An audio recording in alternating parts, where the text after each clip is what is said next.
into a Caitlyn range advantage in that matchup, I think Nami would have actually been a better ban than Thresh. All right, so a lot to critique in the ban portion at least, and for the picks, we see what Splyce is going to round out. Still all the same. I'm just a Diamond 1 scrub lord. You know what? I might be wrong Hey here. man, I'm getting my info from you, but we'll see. Splyce, Wunder, he's got the Shen available to him. He's going to take it, and another safe mid lane pick for Sencux. We have the Corki, so they round out their comp. What are they looking to do with all this? The Rengar tells me snowball. I mean, you're blind picking mid lane, and if you have to do that and you don't want to lose mid lane priority, something which Sencux has been doing a lot lately, Corki is a solid lock-in. He is really hard to out 1v1, especially in the early game, because he farms fine 1-6, and then he has rockets to kind of neutralize any lane. So Corki is a good generic mid lane blind pick. Maybe Orianna is in the same boat there. And then if you look at stylistically, the composition needs a tank. And if you look at for Splyce rather, the Shen. And if you look at Splyce historically, they've played so many tanks in the top lane. So and they've played a ton of Shen. So it actually works out for them. Yeah, and this goes back to now Cabochard picking up the Nautilus, what he played in the opening game against Unicorns. That is a bit of a surprise. That's a bit of a surprise that they actually end up flexing that Jayce. Because we all assumed that the Jayce was going top lane. And I guess they just wanted to bait out the Shen. It's something we've seen before where you early get Jayce, you force the enemy to pick the Shen then, and then you just match him with a tank and put the Jayce mid. I still would have liked to see Kobbe, honestly, on that Jayce, even in that matchup, because they already have Ivern who can get pretty tanky. And now they're down to just 2 carries, and they're both physical in mid and bot. I don't like that decision too much either from Vitality. A lot of question marks here. Yeah, I think there really are. I'll have to keep an eye on what they do in the early game, and probably won't expect to see a whole lot in the top lane since it's a wet noodle fight, but there is that double global availability. All right, as the coaches shake hands, get ready to walk off. Here we go, our players are ready to take to the Rift. Let's get into game number 1 between Vitality and Splyce. I think with Vitality, in this split, we can go for top 3 at least.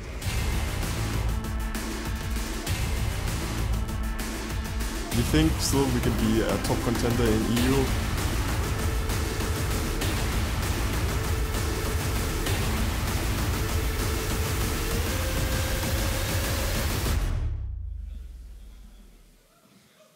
And here we are, both teams hunting, hungry for victory here. Somebody's got to walk away with it. Is it going to be Splyce or is it going to be Vitality? It'll definitely be interesting, especially Vitality. I'm trying to get the puzzle pieces together and figure out why would they just flex that Jayce into the mid lane. There's matchups that are fine into Corki. Yes, Jayce struggles against Shen, but with pressure from your jungler, you should be able to define. Because what they, in the end, what they elected to do was make an all-physical composition with limited magic damage. They only have the base damage from Ivern, which falls off very quickly, and the base damage from Nautilus in terms of magic damage, into a champion pick in the top lane that can build extremely tanky and is rewarded for itemizing one way. If a Shen can stack armor, he's a very happy camper. That's very true. It could be a tough point for Vitality the later on this game goes. And you said trying to put the puzzle pieces together. I am curious if they maybe trust Nukeduck to be able to be this carry more reliably than Cabochard. Yeah, and in the draft phase, Splyce obviously want to reduce that power from this bot lane, Steelback and Hachani. The Fisher touched on it. He would like to see Vitality, especially in the group that they're in, play more around this bot lane, but they've been hamstrung in the pick and ban phase. 2 supports banned out immediately, and then support double pinched afterwards, forcing Hachani on the Nami. Nami Caitlyn is a strong lane, however, and has a fine matchup into AShe and Karma. Yeah, not only that, you talked about Steelback being kind of a very, very reliable player and protecting his KDA, but also being able to clean up kills last week, and it's something that, you know, kept them competitive. Yeah, Steelback is a good player. He got dubbed the moniker of the cleanup AD carry very early on, but he also showed that when he's in a team that is struggling, he can still carry, and he did that last year. Yeah, saw a lot of that on Rocket. Take a look at Djoko, just continuing to get his clears out very, very quick, but he does spend a lot of time kind of wandering between once those camps are gone. Yeah, he's going for the power clear, which gets him to level 4 the quickest. It's the standard Ivern clear, honestly. You enchant one camp, take blue, enchant the other one, go to your other side, then he's going to go for Raptor's red, walk back to his blue side, get those camps, and then return to the top side again. It's for optimizing experience. The only alternative path you can do is an invade-heavy path, but Djoko likely doesn't feel comfortable to invade that early on, especially if he's not certain about the lane priority, which lanes are pushing, because if you invade blind as Ivern and you screw up, the game's over.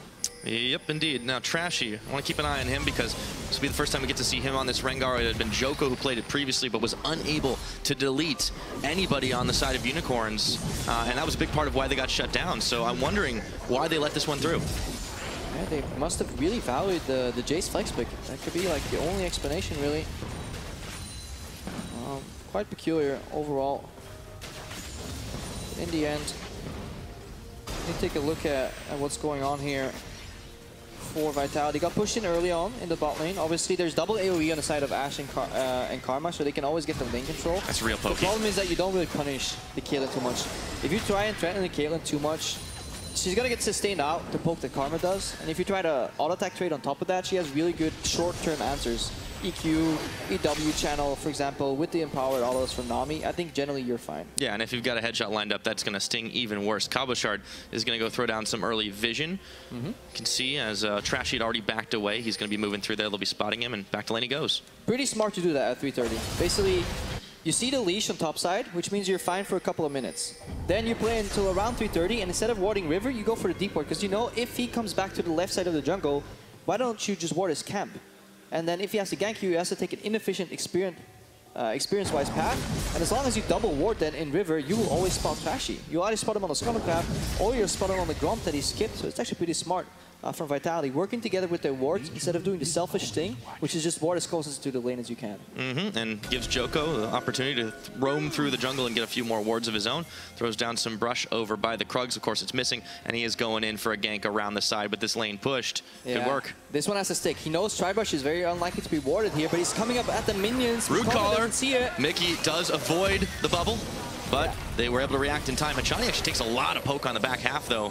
It was good that the snare landed, but the problem is, if Nami has played passive the entire laning phase, and she starts storming at you into a minion wave, you may be getting ganked. Bit of a giveaway, yeah, for sure. All right, so Hachani, unfortunately, kind of blows it on that one, but all things even across the board for the most part. Trashy hasn't been in a lane just yet, but he is back onto the Gromp. And if you're a jungler that has a level 6 power spike like Rengar, and you're playing versus a jungler that has a really strong level 4 gank, and you see it fail, you're just so happy. A lot of pressure falls off your shoulders, because you know you can just match it to level 6, and then just get that free gank off. And Trashy definitely needs that as well. I mean, he's a player who has had to try and compensate for some lanes just not doing so hot on his team. I mean, they lost by such a wide margin last week, and you know, Trashy's a guy who likes to spend a lot of time in the jungle, and he's kind of being called upon more and more, but he's on a Rengar. He can definitely get some big ganks off. Yeah, if you look at Splyce week 1 performance, it wasn't pretty. Look at that. We touched upon it on the analyst list, but 2K down on average at 15, and then 9,000 gold down at 25 minutes. Those are beyond stomps, really. That went from 0 to 100 real quick. So they need to fix that one. Yeah. Looks like they could be in for a very different style of game. Kobbe and Mikyx pushing in very well on this bottom side, and they haven't been too perturbed by Djoko's visit down there. They do know that Trashy is back in his own jungle. Those wards are paying dividends for Vitality. Yeah, big ban really working out for Splyce so far. They have pressure in the mid lane, with Sencux playing that Corki, despite getting surprised, quote-unquote, by the Jayce flex pick. Their tank is even farming in the top lane, and Wunder has shown historically that he's just a fantastic Shen player. And how do you leverage the power of Shen? Well, it is the infamous bot lane party. And what do you need for bot lane parties? Well, you need a pushing bot lane. And Splyce also has that in Ashe and Karma. Vitality have been parked under their tier 1 turret in the bot lane, so the cards are all right. Just need to see if Splyce can actually play their hand. Well, that's the question. Can they execute on what they've managed to build for themselves? And all eyes are definitely going to be on Trashy. There's so many wards that they've had covering him, but I mean, where is he going to be able to go to get involved in here? Because the Shen can be delivered pretty easily on anybody, but you'd think Trashy hopping out of the bushes is the easiest mechanism. Oh, that's the dream. Rengar ulti into Shen ulti, preferably in the bot lane, killing that poor old Nami. She only has 1 exhaust. That is the dream, obviously. She's got some boots to walk now. Yeah, could be a strong counter gank for Djoko. That's all possible. BF Swords picked up for both, and we'll take a look at mid as Trashy was looking to come in a little slow, and Nukeduck had spotted him out, and he's able to walk away for free. Mikyx heading up towards top side, but he was spotted too. No, he just goes in for a little poke. They were trying to do a double pincer there. If you get first base priority, which means you're pushing the wave, you can base. What that means is that the wave will bounce on bot lane, so Ashe can catch it very safely, and it frees up the support roughly for 30 seconds to 45 seconds. And Mikyx decided to use that window to get some pressure mid. Again, playing the pressure game here for Splyce. Yeah, working out well for them. For Vitality, though, they do have some pretty scary scaling when you look at the Caitlyn and the Jayce, but it is, as you said, all AD. So you'd think that this can really bite them if it comes down to those late game fights, I should say. Yeah, and you can feel kind of the pressure weighing on Hachani. If you look what he bought Ruby Crystal, boots, and 2 potions, which means he was roughly on 800 gold. right there. Exactly. So he could have bought a side stone, but then he would have 0 potions, and he probably didn't feel comfortable going for just wards, no pots into that bot lane. But now he's playing with much fewer vision compared to Mikyx, which actually enables Trashy to go for some of these lane ganks here, because they're only relying on trinket wards on the side of Vitality. Ooh. But they're relying on them pretty well. It worked out this time. So Trashy walks right in. Vitality back right off, and it's going to be a few pot shots on tower for now. Steelback and Hachani staying safe as they can, making do with what they got. And that shouldn't happen, because that's a freshly placed ward. It only had 10 seconds on the cooldown. That is a communication error. If you've already control warded your first brush in lane, you should never allow the enemy AD carry or support to ward lane and not see it, and not communicate that to your jungle. Because now Cabochard is smiling. He's like, Rengar could technically kill me. It'll take a while. He sees in bot lane. Cabochard is pressure for a minute now. And this is the kind of mistake that you can't really make when you are a seasoned squad. These guys are coming off of a Worlds trip. They've made no changes to their roster, building up infrastructure. And honestly, that's the kind of thing that's maybe forgivable if you're a new team, but not for Splyce. It's refinement, but the beauty lies in the details, and it's all those little things that add up. Now Mikyx sweeps the ward, which was confirmed to be there anyways. It's a trinket ward. How much value? Sweepers on cooldown. I mean, what's the point, right? Rengar was just bumped. Vitality's gonna know he's topside right now. You don't actually need to sweep that ward. Yeah, they're having a hard time really getting things going, so that's been a slow early game. The gold lead is in Splyce's favor, but it's really only by about 700 right now. Magical number when you talk Splyce, that 15-minute negative 700, but it's going the other way for them this time. They're definitely happy with this Pyro, and we're nitpicking. Splyce is still playing the globally the thing right. They're pushing mid, they're pushing bot, and they have a Shen in the top lane who's going even. So that is all really good. We're just trying to kind of polish off the edges here. Yeah. To be fair, the Shen's going more than even at this point. He's been pushing him back and pushing him in. So Cabochard hasn't had much space to move around. And here comes Trashy finding Nukeduck. Didn't hit the bola. Fast bomb connects, but Trashy, look how low he is. He's got a flash. And Daisy comes out of nowhere. Yeah. Okay, that was a tense moment. Trashy was in and he was out. Costly mistake there from Trashy. Really good opening. They find Nukeduck face checking for vision. So Splyce was ahead of the movement, but mechanical errors there kind of throw away that play, forcing the Rengar to waste a flash early on. And he's spotted by another ward down bottom. So Vitality have had eyes on it. Sencux is now coming for a roam, but they spot him too. Here's the party, but Vitality knows it's coming. Yeah, definitely coming. Look at that turret, already so low, Pyra. The pressure is mounting up. Vitality on the verge of losing that first turret. Looks like they will. Daisy's coming in for some help at Splyce. They might be getting cold feet right now. Turret will fall. Do they take the fight? Kobbe has Stand United on him. Trashy can't get involved anymore, and even though the channel completes. Yeah, and you can feel the communication breakdown in Vitality. This was long coming. This is not a surprise that this turret is falling already at 10 minutes right now. The composition from Splyce is entirely catered to do that, so you could predict it pretty much from pick and ban that this lane would be pushing. Steelback and Hachani, they do fine in the CS point of view, but they will always get pressured and eventually lose their turret. So it is said, and so it happened. 10 minutes in, it's 2,000 gold advantage to Splyce. Now, is that going to be enough? The way this game is going right now, it has been very low action, but not for lack of trying. Honestly, I think Splyce is still playing better strategically than Vitality. If you look at Djoko, he had the Rengar last week where he had to find an opening. It was paramount to the chances of victory that he gets that opening. He didn't find a single gank. He's playing Ivern now, where he could really enable some of these carries. He could either out CC top lane, level 3 or 4, maybe get some pressure mid against the Corki, force a Valkyrie at least. He's done neither. He's just been farming. After Trashy's part, he's been trying. Oop, avoids the route, and he's just able to clear out that ward. Djoko, Hachani, you know, they're bringing everybody up to the top side, push back against this turret, and standard meta play. Once it happens after the lane's over. Yep, you lose your bot tower, so you send your bot lane to the top lane, and obviously the opposing team will match that. But again, priority for Splyce. They move into the river. They don't walk over the Scuttle Crab, but they kind of give some pressure here, because Vitality, they just saw the Splyce bot lane leave lane, but they have no clue where they went. They could be right around mid right now, setting up an arrow on the corner. So Nukeduck is playing back because he doesn't know where Ashe is. Ashe is now going to reveal topside, and only then are they sure that they're safe. It always just seems like a step behind, but they have been able to spot out what Splyce has been doing. Even if they can't really stop it, Vitality have the information thanks to the vision they've secured. Steelback and Hachani are going to take a hit from the empowered Q, and Kobbe takes an ace in the hole, but he's shielded up right after. Yeah, a very complex situation for Vitality to get out of. They need to make a pick, but they're constantly behind in the movement.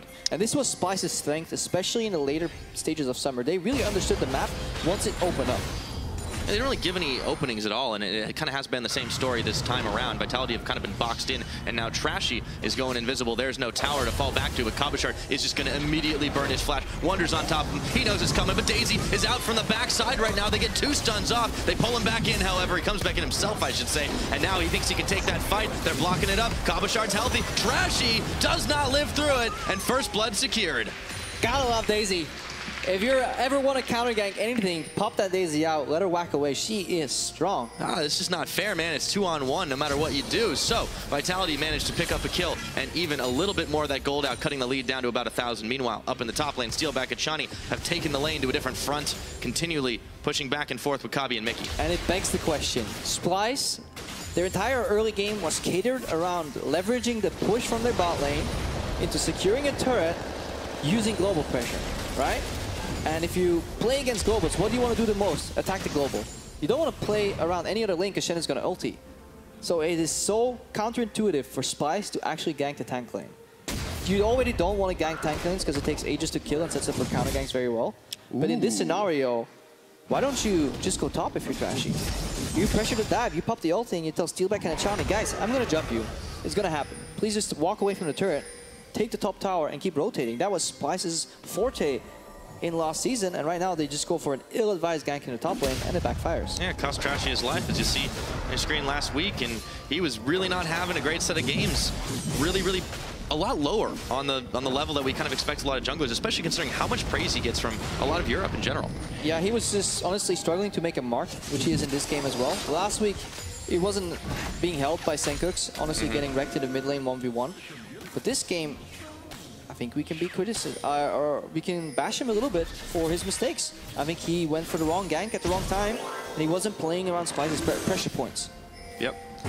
Bit of an error there from Trashy. We'll see if he can make amends. They dodge out from the root. Hachani, the arrow comes in. It's going to land. They are just going to melt through the Nami.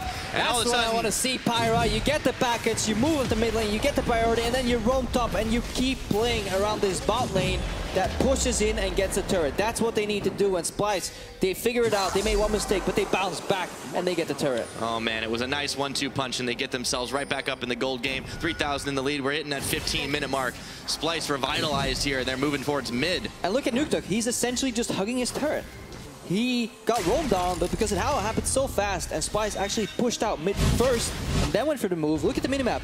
There's no wave in the mid lane for 20 more seconds. Nukeduck is watching this, walking to top lane, walking back to the mid lane, and then the wave's there. So this is good wave management and setup from Splyce, and they drive it home. It's the stuff that they were known for when they were at their best. And Sencux, I just want to give him some really big props for that beautiful package valve to knock the Nami right into the arrow. And it all was downhill for Vitality from there. And Vitality, they are playing scared for good reason. Yeah, because they're getting pushed in on 2 lanes, and the third lane can't do anything because he's playing versus a global. So that's a big drafting issue, and it takes us back to the champ slide where we had so many questions about some of these pickups, about some of these champ choices. Why do you go for the Caitlyn when Jhin and Varus are open? They're meta picks for a reason.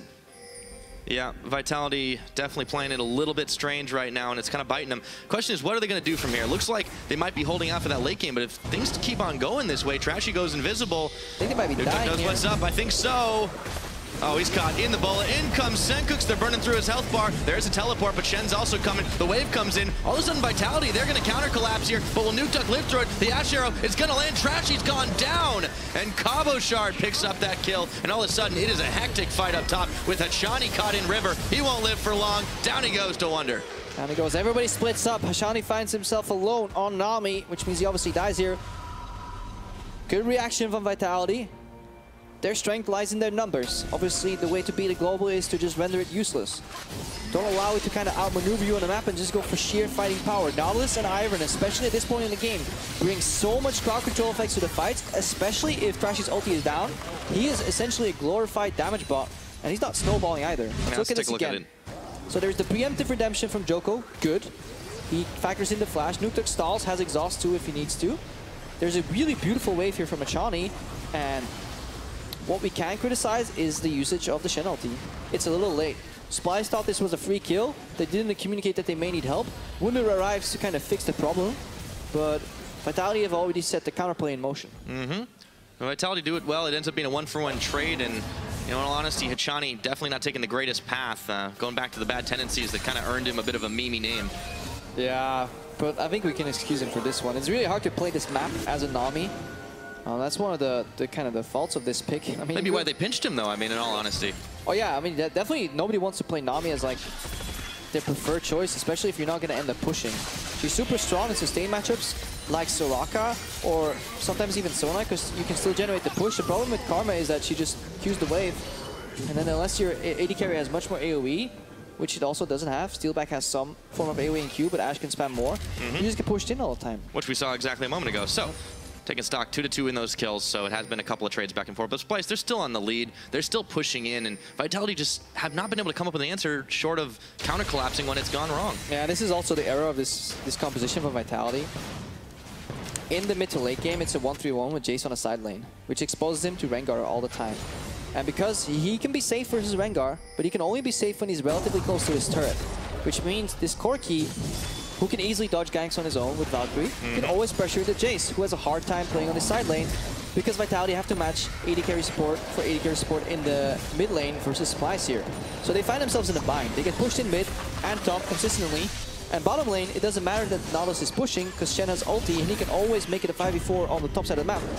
Happening again. There we go. Trashy's on to Nukeduck. They bring Wunder to the party. Can't get back into the safety of his turret. Sencux is there. Nukeduck trying to dodge it out, but he's not going to live. Trashy picking up the kill, tanks a few shots. And Splyce is doing exactly that. Look at Cabochard. He's like, guys, what am I supposed to do here? I can push this turret, but that's just about it. Splyce, whenever they get a kill, because these lanes are so close to the turrets, they immediately start hitting these structures and get even more benefits from each and every pick they get. Yeah, Djoko showing up a little bit late, but he does clear the wave out. Still not in time to stop some damage from going down onto the turret. Splyce are really just owning this as we get close to the 20-minute mark, taking a look at some of their items as well. They're just rolling on ahead. Trinity Force, of course, the Rengar had completed the Black Cleaver as well, so they're really getting some damage in their pocket. And Kobbe's AShe is starting to stack it up too. Yeah, and if you're a Vitality fan right now, you're just seeing your team roll over and do nothing. Steelback is so scared of dying that he's gone QSS.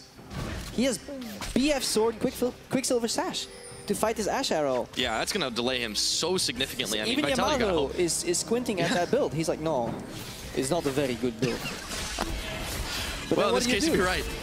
What do you do now? Like, you're two physical damage dealers. The enemy Shen already has Sunfire Cape, and he's going to soon stack even more armor. You're playing versus a Rengar. You have no damage whatsoever. You're getting picked off. The only thing you can do with Vitality is group and pray for a good team fight. Yeah, see if it ends up happening. Right now, you're concentrating 3 members in the mid, but you still have the side waves pushing against them, and they've had Nukeduck and Cabochard on those for a while. Dragons haven't really been a huge priority this game, but with the Cloud being entirely free, Trashy's going to take the opportunity to get himself a little bit more speed and the rest of his team as well. Yeah. First one's going to fall 28.5. Baron, of course, is on the Rift too, and if Vitality lose a couple of members, Splyce may not be too shy at taking that one down with the damage they've got. I think it's a great choice to go for as many dragons as you can, as long as you have map control. Because it allows you later on to trade Elder for Dragon, for Baron rather, just in case you need some more objective pressure. I think Splyce, you can tell what turret they're playing for, where they place the Corki. So they're playing for bot turret right now. I don't think they're comfortable just yet going for a Baron, because if they make any vision mistake on that Baron play, they allow Vitality to group and use their wealth of crowd control effects to really fire back. So it looks like they're trying to set up maybe a rotation into the mid, from Corki going from bot to mid, or they might just rotate for tier 2 in the bottom lane. Right now, they're looking for a pick in the mid lane. Yeah, and they've got the ults available on Wunder if they want to keep diving this one. Hachani taking a lot of damage, but he had some backup. Steelback was there, so was Djoko. But look at how fast they can just melt through this wave. Vitality just don't have any options right now. Yeah, they're looking for them. See if they're going to be mixing things up after this game, because right now they just don't seem to have any answers. 4K down. It's hard on the players too. Like, but by all means, when we say like games are won and lost in picks and bans, they're obviously all playable, but you just get put in very, very tough spots where, especially when you vision toggle, the amount of choices for Vitality is very low. Like, look at what vision they have. There's barely anything. They're always face checking essentially, and as Nami. Yeah, that's definitely not what you want to be doing. Yeah, look, everything's dark, and nobody wants to step out, and there's all the turrets available, so every wave you push in, if there's nobody there, it bounces back naturally. And if not, like, what do? This brush next to Baron, face check, they could be there. The brush right next to that, face check, could be there. And God forbid you walk in anywhere and you die, the game is actually over. Because then they take Baron and they close out. So you're constantly hugging your turret. So when they rotate, you're always late to the action, and your cross-map play or your cross-turret play doesn't even get to B because by the time they're done in one lane, they'll just walk back to you and cancel you out. Yeah, it did seem like they were holding out a little bit, but, you know, just unable to stop anything Splyce was trying to do. Maybe foiling a gank here or there, stopping Trashy just a little bit. But he's not been, you know, as necessary because it's just the threat of him is still that real. And Wunder, constantly able to move across the map with his ultimate, with his teleport, is just giving Vitality so few options. And I think it really reveals that this is a team that is still, you know, playing a little too solo queuey too. Now for Splyce, obviously they need to keep snowballing. They need to keep using the same good things that they were doing, which is leveraging the push on these side lanes, or at least on one of the side lanes and the mid lane. And basically it's up to Trashy right now. He can pierce through the armor of Vitality. They're bolstering up, they're turtling, but he can crack that shell with a good Rengar ultimate. Well, eye's definitely on him this time around. 2-2 on this Rengar. He keeps on stacking the damage, has Merc Treads as well. Prevent himself from being locked up for too long, but they have found Nukeduck and Wunder's coming in. It is a 2-on-3 because Daisy's there and a teleport gets canceled by Kobbe. Immediately Splyce back out. Yeah, the first map movement was there still from Splyce though. Corki was already in the jungle. You see Steelback kind of struggling here as well. He can't clear the wave in one go. He's not that, honestly, that Varus that could have maybe done it. That's why red side Varus is just such a good pick there over in the LCK. Every time it's open, people just lock it in. And not this time. Very strange, but still paying for it right now. Mikyx and Wunder are going to be moving in onto Cabochard. They're bringing Kobbe around as well. Taunt flashed out, but in comes Trashy. So Cabochard, he may be the tankiest member of this team, but they might just be able to lock him down. Vitality, they're here. Hachani sends the wave flying. Wunder's cut off for a moment, and they turn back around to him. But all of a sudden, they're onto Hachani, melting his health bar, but he's got a shield up. Nukeduck coming in, trying to push them back. Sencux trying to poke from the side. He hits the grump here, so mistakes on both sides. Vitality, this was a decent fight for them. Trying to fight back. Trashy wins the war over the grump. Daisy marching through the front line, though. Trashy going to be able to escape. Vitality can't get anything. Splyce can't either, though. Bad habits, though. You see it again. Engaging on them tanks. They already had the teleport priority. All they had to do was put another map play in motion and then use their teleport advantage. Yeah, I committed quite hard to it, but they will be able to secure a turret in the mid. So that is number 3. Splyce have now knocked down all the outers. Vitality have yet to take one for themselves. They have just played the defensive game.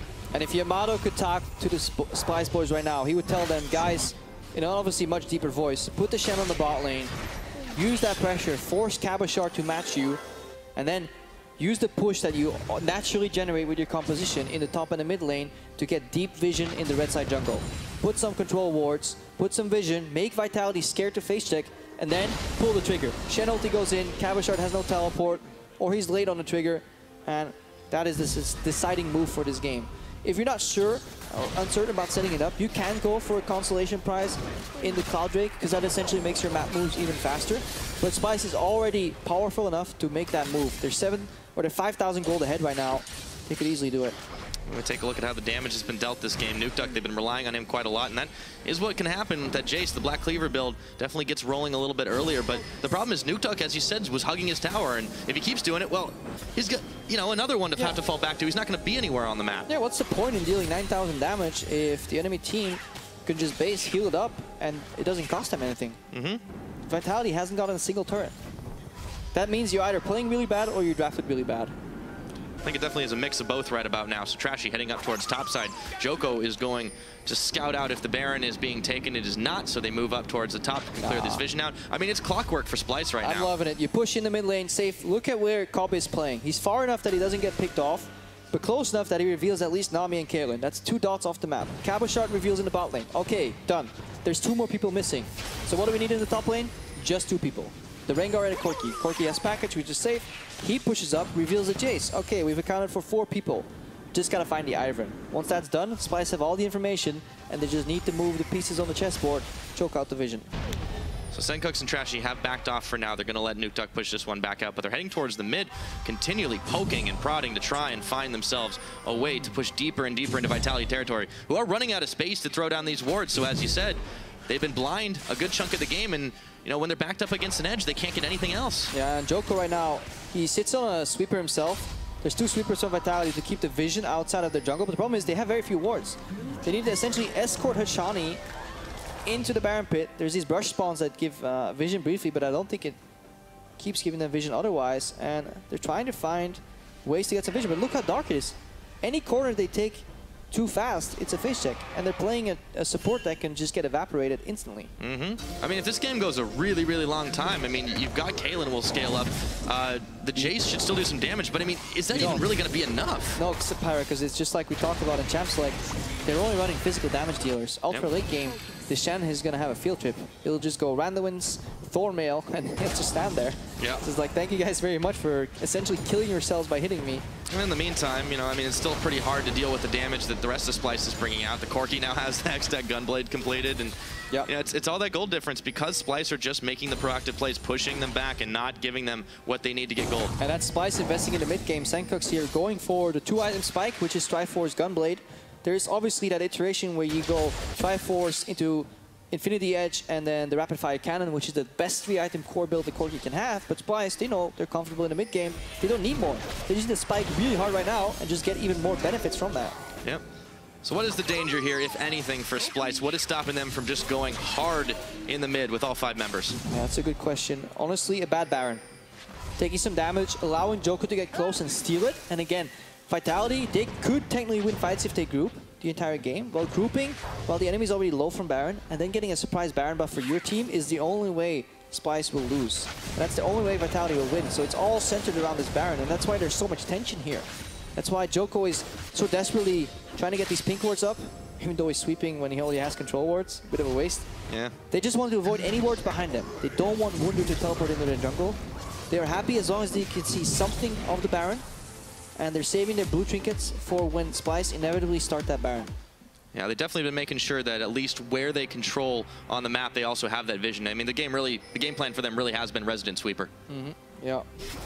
See if they can keep this one going. Vitality backed up time and time again, but Splyce, they are thinking the time might be soon for the big purple worm. They can clear out vision here. Trashy has got it. Lack of control wards though on Splyce in the pit. Started it. They started it. So this is defendable for Vitality. Blue trinket will go down and they'll get the information. That's one. Mikyx blocking if he can, but there is always a chance for the steal. 50-50. They could coordinate with the Jayce here. Djoko could be impatience. They're looking at him. He has to steal He's going in. Djoko's trying to get it. Djoko's in. Djoko's out. And Splyce walk away empty-handed. Splyce just set up a play for over 7 minutes. They're going to try. Here we go. Nukeduck. They're going to try to pull them off right now. See if they can just take the Baron buff off 1, off 2. They've got it, but can Vitality kite back and keep themselves alive? It looks like the answer is yes. They paid for that Baron buff, though, Krepo. Vitality just bought themselves more time. Obviously, we talked about how the scaling's not in their favor, but they have more time. They can hang in there. Hopefully they can tilt Splyce, because that was a big mistake. You don't go for 50-50 when it's the only play the enemy team can make. Reset the Nashor. Be happy you have 2 blue trinkets and do it all again. They're going to be able to knock down a tower, but as you said, Vitality, they've got to be smiling at that one. They have a chance here. 3 members still up and available. 10 seconds on Hachani, 17 on Nukeduck. Cabochard trying to tank, but look at how much damage Splyce is shredding through this tower, and they're onto the inhibs right now. They just don't care about the remaining members of Vitality, and they're going to walk away with that inhib.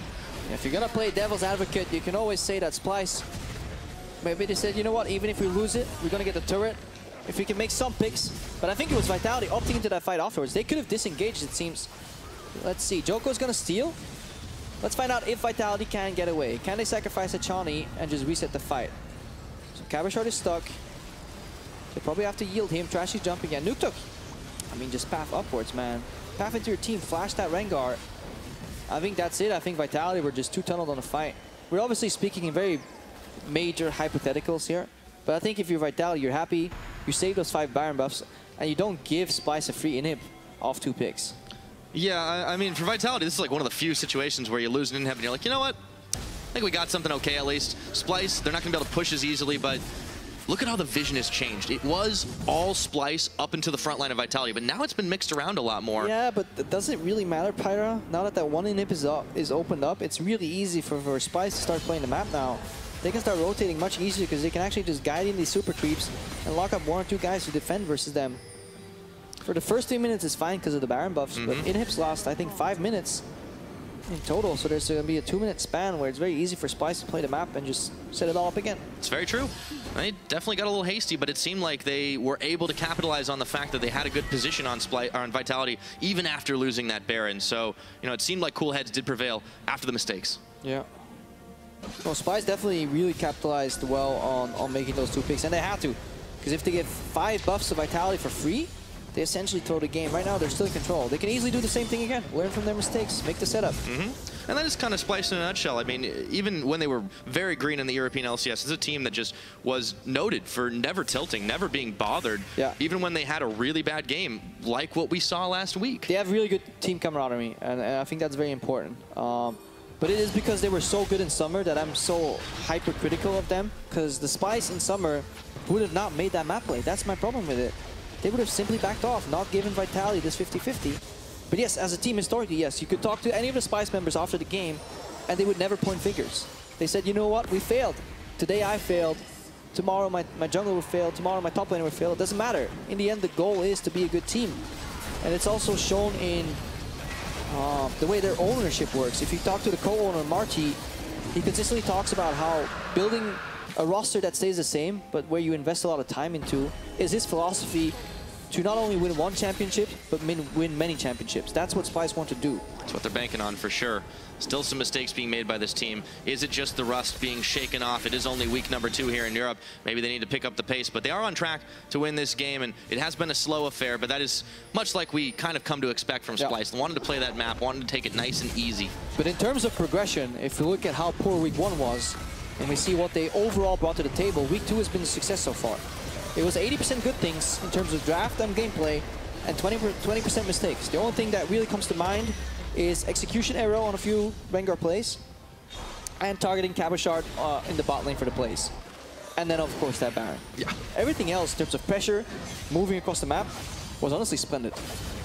So definitely improvement marks for Splyce. It's for sure they've been able to secure all the dragons, so if they want to take the Elder, when it comes up and available, they can, but they are pushing in all 3 lanes. It may not even be required. Cabochard going to try to push off Wunder, but Trashy's coming up, Mikyx coming up, Kobbe's there as well. They can collapse on him, but he is really tanky, as you said, and he's clearing the wave away. Yeah, this is the point where the Baron buff has expired, but there's still super creeps in the mid lane, giving it a natural push, allowing Splyce to obviously pressure all these lanes. Looks like they're willing to base, though. Got a lot of gold in the pocket. Vitality still haven't been able to knock down a tower. I mean, looking at their side of the map, this has just got to be incredibly discouraging. And yeah, I mean, at this point, feels like they're like these little kids that live on the farm that have never seen a big city. It's like, tell me, what does the river look like? Is the river, in this case, like the team comp? You just never get to see a real one? No. I mean, they'll eventually get a good draft. It's more or less literally the river. I don't think Cabochard has pathed or even walked on that river since a long time. The Baron fight was the last time, and even before that, they didn't really get it. Yeah, definitely unfortunate for them. I want to see how they end up mixing up their draft. You know, there's something we haven't talked about either. They have the option, even though he's not doing awful or terrible by any metric, to swap out Djoko to put in GBM, who is, you know, in an off-role position, but maybe that revitalizes them. We saw teams, even like SKT, doing this a little bit, just to mix things up, just to keep it fresh. Spice it up, yeah. Well, there's nothing spicier than GBM playing jungle, if you ask me. I mean, it could. We'll see what happens. No team would know what to expect from GBM jungle. I don't know if Vitality would. I'm not even sure if GBM knows what to expect from GBM jungle at this point. Well, we might see it. I mean, Djoko, again, he's not been awful by any metric, but maybe they just needed something a little bit different. Like, 35 minutes into this game, and you've been able to get 2 kills and 0 objectives. Yeah. Something is wrong with the way you're playing the game out. Yeah, Vitality definitely playing a low-pressure game. It feels like a lot of these champion picks for them worked in solo queue. Or in team practice, where it's a much more kind of a loose environment. If you play Caitlyn Nami in scrims, you can go all out, man. You can squeeze in that extra auto. You can go for that all in.